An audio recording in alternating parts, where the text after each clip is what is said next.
খালাকাল ইনসানা মা লাম ইয়ালাম, তুমি যেটা না জানতে ওটা আমি তোমাকে শিক্ষা দিছি। খালাকাল ইনসানা বিল কালাম, আল্লাহ বলে তোমাকে কলমের শিক্ষা দিছি, অক্ষরিক জ্ঞান দিছি। বিদায় আমাদের চিন্তা করা উচিত যে আমি আল্লাহর ভোগ করি কতটুকু, বিপরীতে আল্লাহ আল্লাহ করি কতটুকু। যে কোনো মুহূর্তে আমার পরিসমাপ্তি ঘটতে পারে। আরেকটা গ্রাম্য ভাষায় বলতেছি, আল্লাহর নুন খাই কতটুকু, আল্লাহর গুণ গাই কতটুকু। কতটুকু আল্লাহর নুন খাই আর কতটুকু আল্লাহর গুণ গাই। অথচ হুকুম তো ছিল আম্মা বিনিআমাতি রাব্বিকা ফাহাদ্দিস, তুই আমার নুন খাস তো সারা দিন আমার গুণ গা। হুকুম তো ছিল গুণ গাওয়া, অঙ্গীকার তো ছিল, খবর তো দিলেন আমাদেরকে লাতুসআলুন্না আনিন নাঈম, যদি আজকে গুণ না গাইলে তাহলে কালকে কিন্তু প্রত্যেকটা নেয়ামতের হিসাব দিতে হবে। আর একটার হিসাব মিলাইয়া দেওয়ার মতো মানুষের কাছে ক্ষমতা নাই। একটা আমি আপনাদেরকে এখানে বসায় প্রমাণ দিতে পারবো, একটা নেয়ামতের হিসাব আপনি মিলাইয়া দিতে পারবেন না। আপনি যত বড় বিদ্বান হন, যত বড় ডিগ্রিদারি হন, যত বড় ব্রেনি হন, যত কম্পিউটারে আপনি মাস্টার হন, একটা মিলিয়ে দিতে পারবে না। কোনো হুজুরও মিলিয়ে দিতে পারবে না। প্রমাণ দিব। এই জন্য কোরআন বলছে ওয়া ইন তাউদ্দু নি'মা, নিআম বলেন না, নি'মা, একটা নেয়ামত। আল্লাহ বলছে একটা নেয়ামতের হিসাব মিলিয়ে দিতে পারবে না। দৃষ্টি শক্তি একটা নেয়ামত। কয়টা? হ্যাঁ, আজ পর্যন্ত বলতে পারবেন কতবার দেখছেন? পারবেন? কত জিনিস দেখছেন? কিন্তু আল্লাহর কাছে সুরক্ষিত আছে। ইয়ালামু খাইনাতাল আয়ুনি, আল্লাহ বলে আমাদের কাছে সুরক্ষিত আছে। তুমি কত জিনিস দেখলা, কতবার দেখলা, কিন্তু এই মজমার কেউ মিলিয়ে দিতে পারবে না, দুনিয়ার কেউ মিলিয়ে দিতে পারবে না।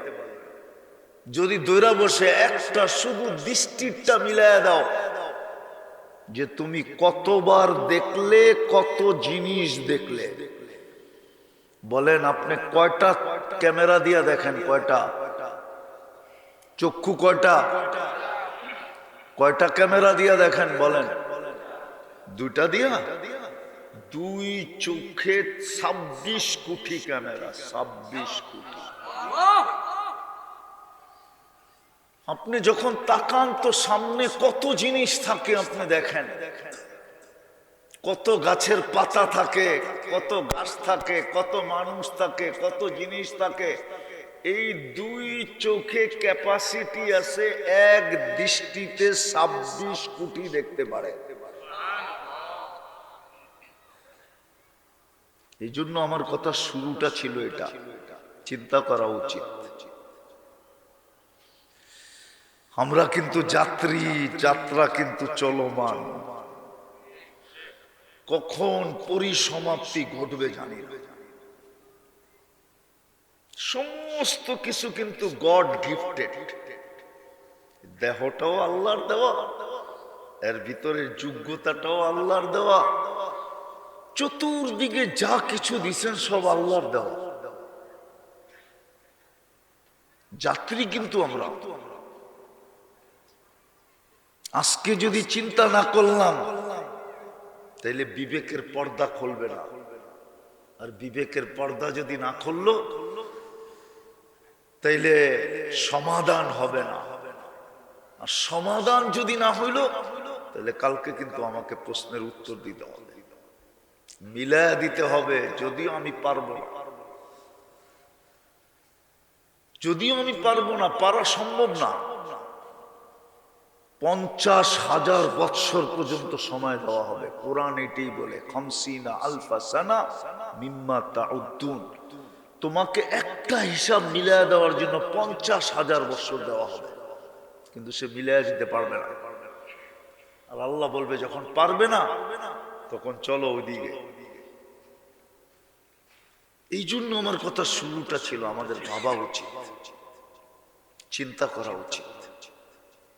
আমরা কিন্তু যাত্রী, যাত্রা কিন্তু চলমান, যেই কোনো মুহূর্তে পরিসমাপ্তি করতে পারে।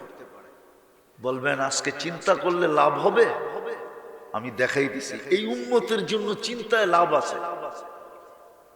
আমি হাদিস দিতেছি, চিন্তা করতে করতে করতে করতে কারো দিলে যদি ধাক্কা দিল, আর ভিতর চোখে পানি যদি নাও আসলো, শুধু ভিতর থেকে যদি একটা আহ আসলো, আহ হায় কি করলাম, হায় কি করলাম। যুবক যদি ভিতর থেকে এই কথা বললো, হায় যৌবন কোন কাজে লাগাই। মা বোনরা যদি চিন্তা করতে করতে এই সিদ্ধান্তে পৌঁছলো যে হায় আমি নারীত্ব কোন কাজে লাগাই, পুরুষ যদি চিন্তা করলো আমি পুরুষত্ব কোন কাজে লাগাই, যদি ভিতর থেকে আহ আসলো হায়, তো হাদিসে কুদসি বলে আল্লাহ এই উম্মতের জন্য বলেন, ফালাম্মা তায়াক্কানতা বিল বাওয়ার ওয়া যানানতা আন্নাকা মিন আহলিন নার মানাহতু ইলাইকা রিদওয়ানি ওয়াল্লাইতু ইলাইকা গফরানি ওয়া কুলতু লাকা লা তাহজান গফারতু লাকা যুনুবা ওয়াল আওসার ওয়া লিআজলিকা সাম্মাইতু নাফসি আল আজিজুল গফফার। এই উম্মত যদি চিন্তা করতে করতে কোন পর্বে যদি অনুতপ্ত হয়, আর যদি ভিতর থেকে বলে হায় কি করলাম, আল্লাহ বলে তুমি হায় বলতে দেরি, আমি রেজার চাদর দিয়া তোমাকে ঢাকতে দেরি করি না, মাগফিরাতে ডুবায়া দিতে দেরি করি না, ছুটা আইসা এই কথা বলতে দেরি করি না। চিন্তার কোনো কারণ নাই, লা তাহজান, চিন্তার কোনো কারণ নাই। গফারতু লাকা যুনুবা ওয়াল আওসার, তোর গুনাহ খাতা মাফ করে দিলাম। আর এটারও একটা কারণ আছে। বলবেন এত গুনাহ মাফ করে দিল আল্লাহ, তো আল্লাহ, আল্লাহ বলে লা তাদুররুহু যুনুব ওয়ালা তানফা, বান্দার গুনায় কোনো আল্লাহর ক্ষতি সাধিত হয় না।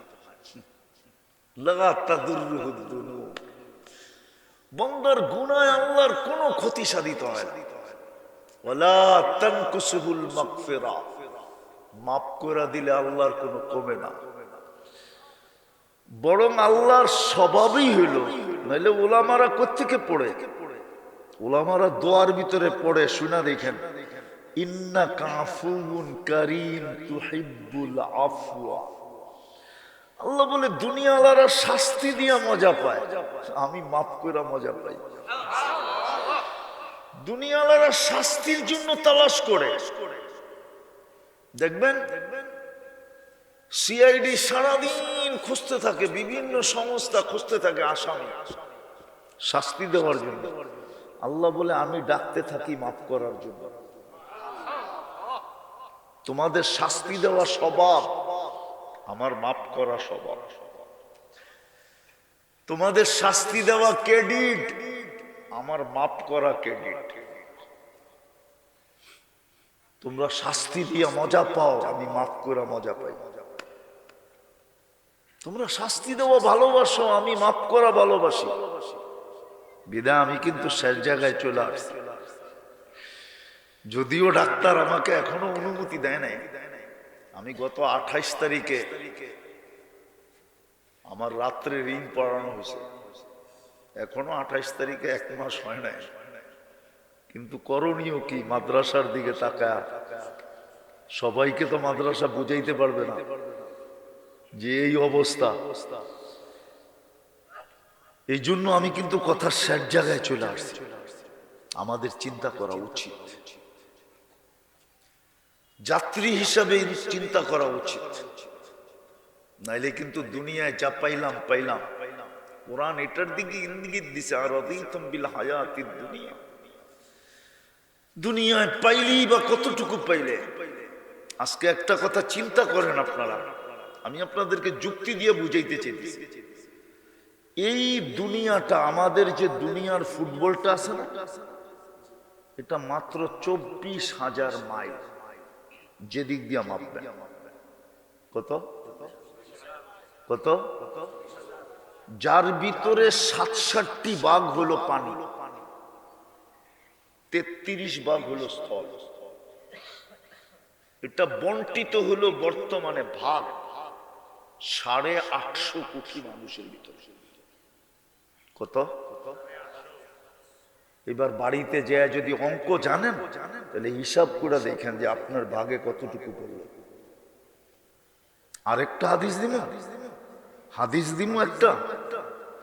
আল্লাহ বলতেছেন আমাদের নবীজির মাধ্যমে, লাউ কানাতিদ দুনিয়া ইনদাল্লাহি তা'দিলু জানাহা বাউদা। মিশকাত শরীফে আছে, যদি দুনিয়াটা আল্লাহর কাছে সমগ্র সম্পদ সহ মশার ডানার সমান দাম হইতো, মা সাকা সুরবাতা মা, তাহলে কোন কাফেরকে, বেদিনকে, আল্লাহ দ্রোহীকে সব বাদ দিলাম, 5 বেলা যাদেরকে আল্লাহ স্বয়ং নিজে ডাকে আর 90 ভাগ আসে না, কাফেরদেরকে তো আল্লাহ ডাকেনি না, ডাকেন? কি বলে উলামা ইকরাম, কি বলে ডাকে? 5 বেলা তো আমাদেরকে ডাকেন, ঠিক না? 90%ই তো মসজিদে আসে না। তাইলে এক ঢোক পানি পান করতে